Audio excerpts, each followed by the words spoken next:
Dr. Guala, yeah, and you are not badass beat. Keep on going till you hit the spot. Whoa, I'm a big bag hunter with the. Assalamualaikum warahmatullahi wabarakatuh. Perkenalkan, nama saya Lilis Ibrahim. Saya dari program studi Manajemen Keuangan Syariah, Fakultas Ekonomi dan Bisnis Islam, Institut Agama Islam Negeri Ternate. Di sini saya membuat video ini agar memenuhi syarat mata kuliah Sistem Informasi Manajemen dengan dosen pengampu Pak Faji Eskom M. Eng. Di sini jurnal kami yang berjudul tentang analisis dan perancangan sistem informasi penerima beasiswa bidik misi di Yayan Ternate. Yang pertama, terdapat abstrak, pendahuluan, tinjauan pustaka, metode penelitian, dan pembahasan. Yang dimana abstrak akan membahas tentang apa itu bidik misi, apa saja rumusan masalah, dan apa saja tujuan penelitian. Langsung saja, bidik misi merupakan bantuan pendidikan yang diberikan kepada mahasiswa yang berprestasi dan memiliki keterbatasan kemampuan ekonomi. Penyelenggaraan program bidik misi merupakan perguruan tinggi negeri dan perguruan tinggi swasta yang telah diseleksi Kopertis di bawah Kementerian Riset, Teknologi dan Pendidikan Tinggi. Rumusan masalah dan tujuan penelitian membutuhkan waktu yang lama dalam proses seleksi calon penerima beasiswa bidik misi, sehingga hasil dan seleksi akan lama disampaikan kepada mahasiswa. Tujuan masalah agar dapat mempermudah mahasiswa dalam pengurusan beasiswa. Di sini metode penelitian yang digunakan dalam jurnal ini yaitu metode penelitian kualitatif, serta hasil penelitian yaitu penerimaan beasiswa bidik misi di Yayan Ternate masih melakukan secara manual. Maka penelitian ini menghasilkan rancangan prototipe sistem penerima beasiswa bidik misi di Yayan Ternate agar dapat mempermudah mahasiswa dalam pengurusan beasiswa bidik misi. Langsung saja masuk pada tahap pertama yaitu pendahuluan. Di sini pendahuluan saya meringkas dengan materi yaitu tujuan dari pemberian beasiswa, antara lain yaitu 1. Untuk membawa para pelajar atau mahasiswa agar dapat mencari ilmu sesuai dengan bidang yang ingin dikuasai, terutama bagi yang memiliki masalah dalam pembiayaan. Yang kedua, membuat pemerataan ilmu, pengetahuan, dan pendidikan kepada masing-masing individu yang membutuhkan.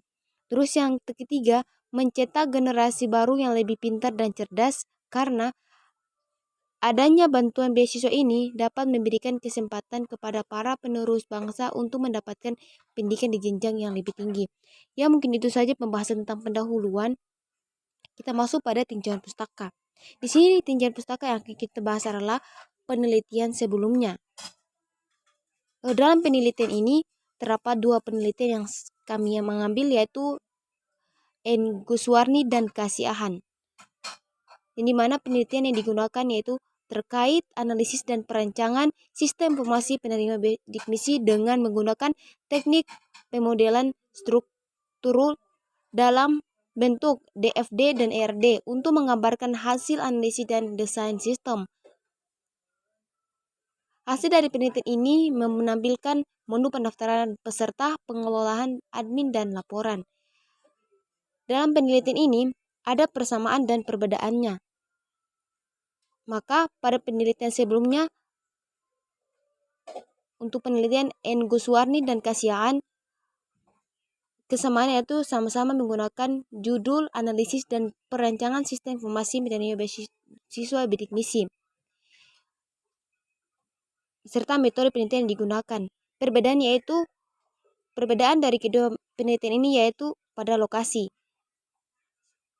Untuk penelitian sebelumnya di lokasi Institut Agama Islam Negeri Jambi, sedangkan untuk penelitian kami dilakukan pada lokasi Institut Agama Islam Negeri Ternate.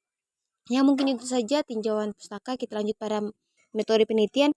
Di sini metode penelitian terdapat berbagai macam pembahasan, yang dimana terdapat jenis penelitian, tempat dan waktu penelitian, sumber data, teknik pengumpulan data, terus teknik pengolahan data, serta teknik analisis data. Di mana jenis penelitian, pada penelitian ini memakai jenis penelitian yaitu penelitian kualitatif, yang dimana penelitian kualitatif adalah suatu proses penelitian yang dilakukan secara wajar dan natural sesuai dengan objek di lapangan tanpa adanya manipulasi. Untuk tempat dan waktu penelitian, di sini tempat penelitian dilakukan di Institut Agama Islam Negeri Ternate, sedangkan waktunya dilakukan kurang lebih 1 bulan pada bulan Oktober 2020 kemarin. Kita masuk pada sumber data. Di sini sumber data yang digunakan terdapat 2 sumber, yaitu satu sumber data primer dan data sekunder.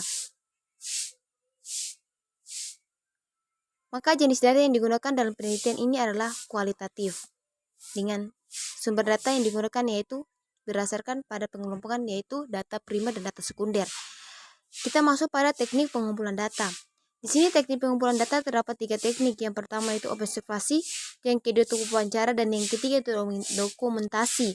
Yang dimana observasi ini dilakukan melalui pengamatan langsung di lapangan di Institut Agama Islam Negeri Ternate. Sedangkan wawancara, pertemuan 2 orang untuk bertukar informasi dan ide melalui tanya jawab sehingga dapat terkonstruksi makna dalam satu topik tertentu. Sedangkan dokumentasi merupakan salah satu metode yang peneliti lakukan untuk mengumpulkan data kualitatif dengan melihat atau menganalisis dokumen-dokumen yang dibuat oleh subjek sendiri atau orang lain. Tentang subjek tersebut yang berkaitan dengan itu, penulis akan mencari bukti-bukti serta hal-hal yang berkaitan apa yang diteliti. Masuk pada teknik pengolahan data. Di sini memakai teknik pengolahan data deskriptif analisis, di mana data yang telah dikumpulkan pada penelitian ini dikelola menggunakan penelitian deskriptif analisis. Setelah data ditetapkan melalui observasi dan wawancara dari para narasumber, maka selanjutnya data dikelompokkan sesuai dengan masalah yang diteliti. Kita masuk pada poin terakhir yaitu teknik analisis data. Di sini terdapat 2 teknik analisis data yang dimana yaitu reduksi data dan penyajian data. Reduksi data merupakan teknik pengolahan data melalui proses pengurangan dan penyederhanaan data dan diklasifikasi data yang diperoleh dengan permasalahannya.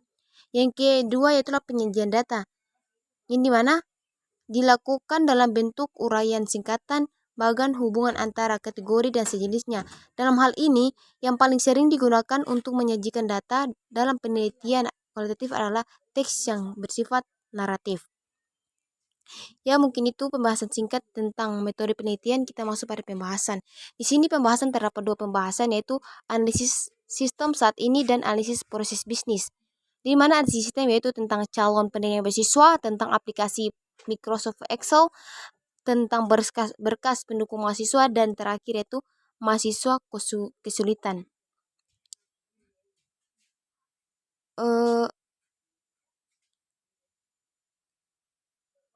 Terus kita masuk pada pembahasan kedua yaitu analisis proses bisnis. Dengan DFD digunakan untuk menggambarkan fungsi digunakan dalam analisis proses sistem atau sistem fungsi. Alat digunakan dalam pembuatan sistem terstruktur adalah dengan alih data. Adapun DF yang digunakan antara lain yaitu 1. Kerangka pemikiran, 2. Diagram konteks, dan ketiga DFD. Terus kita masuk pada desain prototipe sistem. Prototipe sistem dimaksud untuk memberikan gambaran umum tentang bagaimana sistem akan beroperasi setelah dirakit sepenuhnya. Mengenai tampilan prototipe sistem informasi di internet yaitu 1. Tampilan utama sistem, 2. Tampilan halaman registrasi, dan ketiga tampilan halaman menu utama. Ya, mungkin itu saja pembahasan singkat dari saya dengan judul Analisis dan Perancangan Sistem Informasi Penerima Beasiswa Bidik Misi di IAIN Ternate. Kurang dan lebih saya mohon maaf. Wabillahi taufiq wal hidayah. Wassalamualaikum warahmatullahi wabarakatuh.